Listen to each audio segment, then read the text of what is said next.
की बात है, उदयपुर नामक गांव में कावेरी अपनी 5 बेटियों के साथ एक छोटे से घर में रहा करती थी।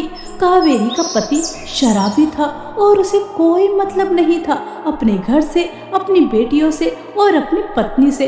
वह तो बस शराब पीकर शराब के नशे में धुंध रहता था। अपनी बेटियों की अगर किसी को चिंता थी तो वह सिर्फ और सिर्फ कावेरी को थी, और वह उनका पालन पोषण करने के लिए फल बेचा करती थी और अपनी बेटियों का पालन पोषण करती थी। ऐसे ही समय बीत रहा था। एक दिन कावेरी फल बेच रही थी कि तभी उसके पास उसकी पड़ोसन फल खरीदने आती है। अरे सुमित्रा बहन, इतने सारे फल, घर पर क्या कोई मेहमान आने वाला है? कोई खास मेहमान जो इतने सारे फल लेकर जा रही हो? हाँ हाँ कावेरी बहन, तुमने बिल्कुल सही कहा, खास मेहमान तो आ ही रहे हैं। तुम्हें पता है मेरी बिटिया का रिश्ता पक्का हो रहा है, बस वही मेहमान आ रहे हैं तो उनकी खातिरदारी के लिए यह सारे फल लेकर जा रही हूँ। 2 महीने बाद की डेट फिक्स होने वाली है। मैं तो अपनी बेटी की शादी का कार्ड तुम्हें दूंगी, जरूर आना है। हाँ हाँ क्यों नहीं, जरूर आऊंगी और अपनी 5 बेटियों को लेकर आऊंगी। अरे हाँ याद आया, तुम कब कर रही हो अपनी बेटियों की शादी? क्या उन्हें घर में ही बिठाने का इरादा है?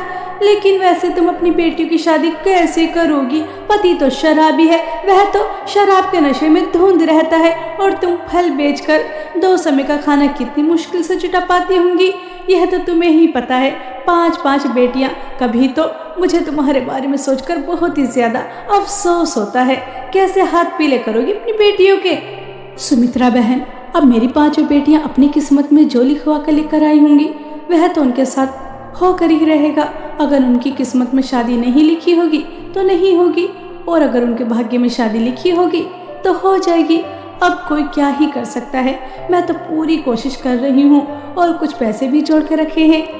अच्छा यह बताओ, सेब और केले और कितने देने हैं? कावेरी बात को टालते हुए कहती है, क्योंकि वह अच्छी तरह से जानती थी कि सुमित्रा उसकी बेटियों की शादी न होने के ताने मार रही है, लेकिन वो सच ही तो कह रही थी। लेकिन यह बात उसके दिल में तीर की तरह चुभती है और वह शाम को फल बेचकर अपने घर आ जाती है।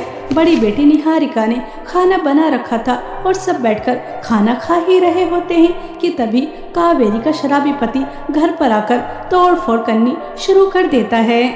यह आप क्या कर रहे हैं? आपका दिमाग तो ठीक है ना? क्यों तोड़ रहे हो इसे? इतनी शराब क्यों पीते हो जब झेलते नहीं है? शराब पीकर बिल्कुल राक्षस बन जाते हो। मेरी बेटी को हाथ मत लगा देना, मेरी बेटी से पीछे रहो। हाथ लगाने की कोशिश भी मत कर लेना, चलो पीछे हटो। यह मेरी भी बेटियां हैं, मैं इन्हें मारू पीटू कुछ भी करूं, मेरी मर्जी। निहारिका और नेहा, तुम दोनों को कल मेरे साथ जाना है, मैं जुए में पैसे हार गया हूँ। क्या कहा? जरा दोबारा से कहना। मेरी बेटियों को जुए में हार कर आए हो और मैं इतनी आसानी से अपनी बेटियों को तुम्हारे साथ भेज दूंगी? तुम्हारा इन पर कोई हक नहीं है, चले जाओ यहाँ से और दोबारा अपनी मनोहर शक्ल मुझे मत दिखाना। तू होती कौन है मुझे रोकने वाली? अरे कैसे बाप हो तुम? मुझे तो तुम्हें इनका बाप कहते हुए भी शर्म आ रही है। चुल्लू भर पानी में डूबकर मर क्यों नहीं जाते? मैं मेरी बेटियों को तुम्हारी गंदी परछाई नहीं पड़ने दूंगी। जितना अत्याचार तुमने करना था कर लिया, लेकिन अब और नहीं। मेरी बेटियों को बेचोगे? मेरी बेटियों को? इस उम्र में तुम्हें बेटियों की शादी की चिंता होनी चाहिए और तुम इन्हें बेच रहे हो? तुम्हें शर्म तो आएगी नहीं। चले जाओ यहाँ से, चले जाओ वरना अच्छा नहीं होगा। ऐसा कहकर कावेरी अपने पति को जोर से धक्का देकर गिरा देती है और चूल्हे के पास एक साग काटने की दराती रखी थी जिसके ऊपर गिरकर उसकी मृत्यु हो जाती है। कावेरी को अपने पति के मरने का जरा भी दुख नहीं होता। ऐसे दुष्ट और अत्याचारी इंसान की यही सजा थी, इसे यही सजा मिलनी चाहिए थी। कभी अपनी बेटियों का ख्याल नहीं किया, उनके लिए 1 रुपया नहीं कमाया और अब चला है उन्हें बेचने के लिए। तो जैसे पापी इंसान को यही सजा मिलनी चाहिए थी। अच्छा हुआ कि तू हमारी जिंदगी से चला गया, अच्छा हुआ। कावेरी को अपने शराबी पति के मरने का जरा भी दुख नहीं होता, बल्कि वह तो चैन की सांस लेती है कि ऐसे पापी और अत्याचारी पति से उसे छुटकारा मिल गया। अब वह किसी के मुंह से यह नहीं सुनेगी कि उसका पति शराबी है और न ही उसकी बेटियों को अपने पिता के अत्याचार सहन करना पड़ेगा। ऐसे ही कुछ दिन बीत जाते हैं। सुमित्रा की बेटी की शादी थी और कावेरी अपनी बेटियों के साथ शादी में जाती है। सुमित्रा की बेटी ने अपनी शादी का ब्राइडल लहंगा बहुत ही ज्यादा सुंदर पहन रखा था। जिस किसी की भी नजर उस लहंगे पर जा रही थी वह तारीफ किए बिना नहीं रह पा रहा था। तभी कावेरी की सबसे छोटी बेटी सुमित्रा की बेटी तारा से कहती है, अरे यार तारा, तेरा यह ब्राइडल लहंगा कितना ज्यादा सुंदर है। इसके ऊपर तो हाथ से एम्ब्रॉयडरी की गई है और ये लहंगा कितना ज्यादा सुंदर है। यह तो मनीष मल्होत्रा और सब्यसाची के लहंगे से भी ज्यादा सुंदर लग रहा है। यार काश सबकी किस्मत में अपनी शादी पर ऐसा ब्राइडल लहंगा पहनना नसीब हो। हाँ, यह मुझे मेरे ससुराल की तरफ से आया है और तुम्हें पता है बहुत ही ज्यादा महंगा है और यहाँ का नहीं है, विदेश से आया है, तभी तो इतना ज्यादा सुंदर है और तुम ऐसा लहंगा सिर्फ सपने में ही देख सकती हो। अरे नहीं, मुझे लगता है कि तुम जैसी गरीब लड़कियां तो सपने में भी इतना ज्यादा सुंदर ब्राइडल लहंगा नहीं देख सकती। कितना ज्यादा सुंदर है मेरा ब्राइडल लहंगा, सबकी आंखें चकाचौंध हो रही हैं और सबसे ज्यादा तुम गरीब बहनों की। तारा, तुम कोई एक मौका नहीं छोड़ती हमारी गरीबी का मजाक उड़ाने का। जब देखो हमारी गरीबी का मजाक उड़ाती रहती हो। और हाँ, हम ऐसी चीज़ों के सपने नहीं देखते जो हमारे हाथ में ही नहीं है, क्योंकि हम जानते हैं कि हमारी माँ ने हम पांचों बहनों को कितनी ज़्यादा मुश्किलों से, कितनी ज़्यादा मेहनत कर पाल पोस कर बड़ा किया है। और अगर उन्होंने हमारी शादी पर हमें सादे कपड़ों में विदा किया तो ये भी हमारे लिए बहुत बड़ी बात होगी। ओ बेचारे गरीब ऐसे ही अपनी ख्वाहिशों को अपने सीने में दफन कर लेते हैं। वो चाहकर भी अपनी सपने वाली जिंदगी नहीं जी सकते, क्योंकि वह जानते हैं कि वो गरीब है, उनकी ख्वाहिश पूरी नहीं हो सकती और वो अमीरों की बराबरी तो कभी कर ही नहीं सकते। उनके जैसे ब्राइडल लहंगे पहनने की कोशिश भी नहीं कर सकते। इसलिए गरीब अपनी गरीबी का रोना रोकर अपने दिल को समझा लेते हैं, लेकिन हम अमीर ऐसे नहीं करते। हम जो चाहते हैं वो हासिल कर लेते हैं, अपनी ख्वाहिश पूरी भी कर लेते हैं और अपनी सपने वाली जिंदगी भी जी लेते हैं। बेचारे गरीब। तारा एक के बाद एक पांच बहनों की उनकी गरीबी का एहसास करा रही थी, उन्हें ताने मार रही थी, लेकिन पांचों बहनें बहुत ही ज्यादा समझदार और बहुत ही अच्छी थी। वह अपनी माँ की मजबूरी को भी अच्छी तरह से समझती थी और वह जानती थी कि बचपन से लेकर अब तक उन्होंने अपनी माँ को कमाते हुए देखा है और उनकी जिंदगी आसान नहीं थी, इसलिए वह किसी भी चीज़ की फरमाइश नहीं करती थी। ऐसे ही समय बीत रहा था। एक दिन कावेरी की बड़ी बेटी अपनी माँ के साथ फल पिकवा रही थी, क्योंकि आज कावेरी की तबीयत ठीक नहीं थी कि तभी वहाँ एक कस्टमर आती है अपनी बड़ी सी गाड़ी से उतरकर और वह निहारिका से कहती है, बेटा जरा मुझे 1 किलो सेब और 2 किलो अनार दे दो। निहारिका उस अमीर औरत को 1 किलो सेब और 2 किलो अनार तोलकर दे देती है। उस अमीर औरत की नज़र निहारिका के ऊपर से हट ही नहीं रही थी और वह उससे उसके घर का पता पूछने लगती हैं कि तभी वहाँ पर कावेरी आ जाती है और उस औरत को पता चलता है कि यह इसकी माँ है। तभी वह कावेरी से बात करने लगती है। ओह अच्छा, तो तुम निहारिका की माँ हो। आपकी बेटी बहुत प्यारी है, बहुत गुणी है, बहुत अच्छे संस्कार दिए हैं आपने। आज के समय में ऐसी लड़कियां मिलती कहाँ हैं। मैं तो अपने बेटों के लिए लड़कियां ढूंढ कर थक चुकी हूँ, लेकिन मुझे संस्कारी और अच्छे स्वभाव की लड़कियां नहीं मिल रही। लेकिन जब से मैंने आपकी बेटी को देखा है, लगता है मेरी तलाश पूरी हो गई। बहन जी, यह तो आपका बड़प्पन है कि आपको मेरी बेटी पसंद आई है, वरना गरीबों की बेटियां कहाँ पसंद आती हैं। और बहन जी, मैं आपको साफ साफ बता देती हूँ, मेरी बेटियों के पिता नहीं हैं, मैंने ही इनका पालन पोषण किया है और मैं इतना ही कमा पाती हूँ। मैं अपनी बेटियों को दान दहेज नहीं दे सकती, इसलिए तो अभी तक इनके हाथ पीले नहीं हुए।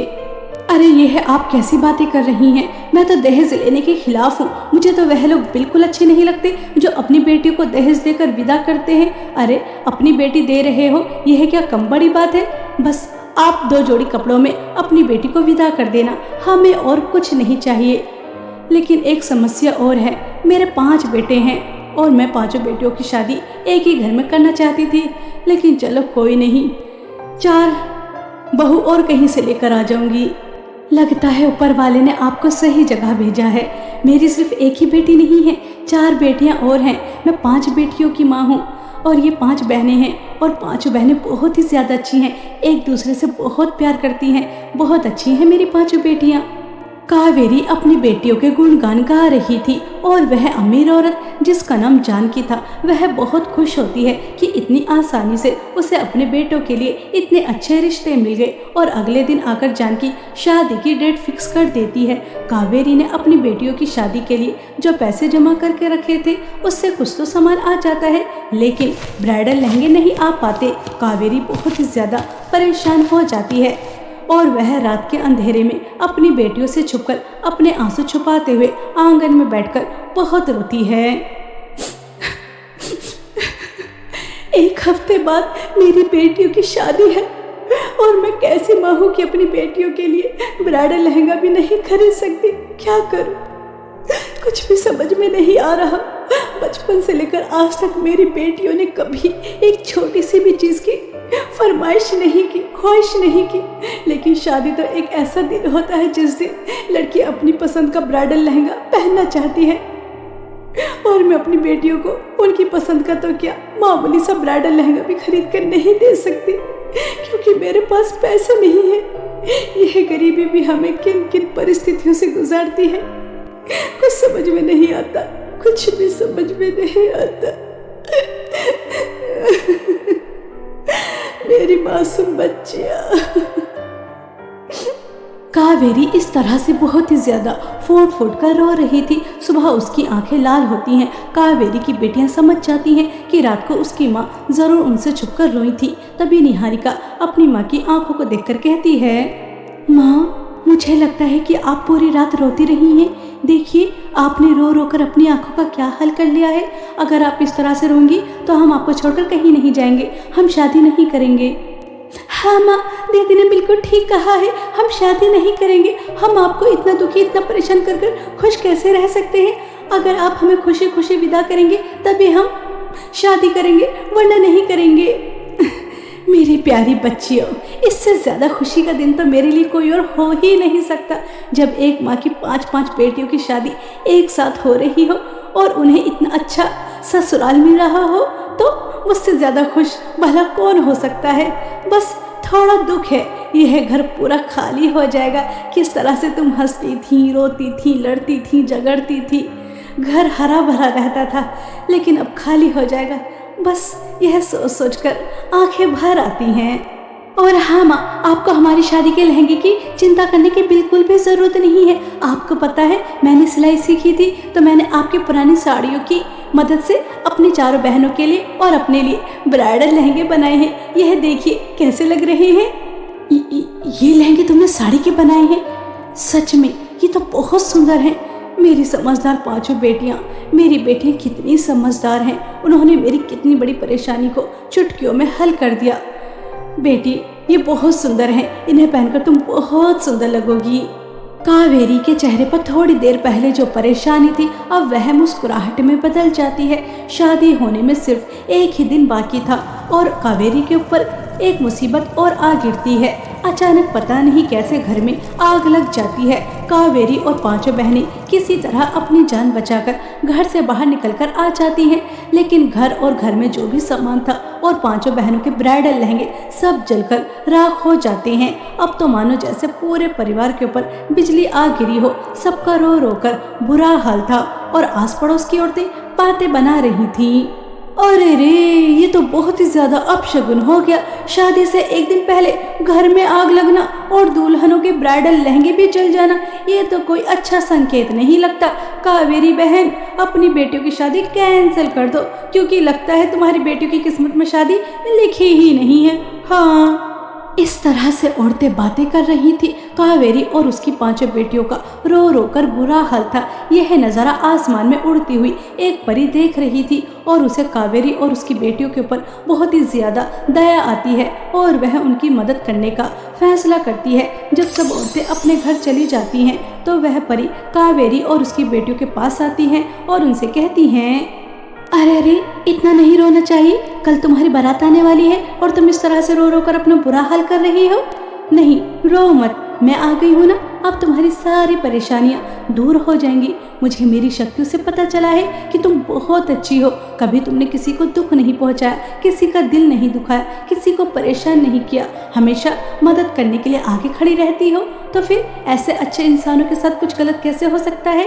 मैं तुम पांचों बहनों को जादुई ब्राइडल लहंगे देती हूँ, जादुई ब्राइडल लहंगे जिसे पहनकर तुम बहुत ही ज़्यादा सुंदर लगोगी और तुम्हारे पास धन दौलत की कोई कमी नहीं होगी, सब ठीक हो जाएगा। मेरे तो कुछ भी समझ में नहीं आ रहा कि मैंने दुनिया में ऐसा कौन सा पुण्य किया है जिसके बदले तुम हमारी मदद करने आई हो और मेरी बेटी को जादुई ब्राइडल लहंगे दे रही हो। ज़रूर मैंने कोई अच्छा ही काम किया होगा जिसका फल मुझे आज मिल रहा है। परी जी, आपका बहुत बहुत धन्यवाद मेरी बेटियों को जादुई ब्राइडल लहंगे देने के लिए और हमारी मदद करने के लिए। हम आपका एहसान कभी नहीं भूलेंगे, कभी नहीं। कावेरी की आंखों में आंसू थे। परी कावेरी के आंसू साफ कर कर और पांचों बहनों को जादुई ब्राइडल लहंगे देकर वहां से अदृश्य हो जाती है। जादुई ब्राइडल लहंगे की मदद से उनका घर एक सुंदर घर के रूप में बदल जाता है और जब पांचों बहनें जादुई ब्राइडल लहंगे पहनती हैं तो वह किसी अप्सरा से कम नहीं लग रही थी। सबकी नजर उन्हीं के ऊपर थी। शादी में तारा भी आती है और वह अपने से ज्यादा सुंदर ब्राइडल लहंगा देकर पांचों बहनों को जल भुनकर राख हो जाती है, क्योंकि ऐसा ब्राइडल लहंगा आज तक किसी ने नहीं पहना था। तभी कविता तारा से कहती है, तारा यह देखो, ऐसे लहंगे आज तक किसी ने नहीं पहने होंगे जैसे ब्राइडल लहंगे हमने अपनी शादी पर पहने हैं। इसलिए कहते हैं कि कभी भी किसी का मजाक नहीं उड़ाना चाहिए, कब किसे क्या मिल जाए पता नहीं होता। और देखो, हमारी शादी का ब्राइडल लहंगा सबसे अलग, सबसे अच्छा। तुमने कभी सोचा भी नहीं होगा कि हम गरीब पांचों बहनें इतने सुंदर ब्राइडल लहंगे पहन भी सकते हैं।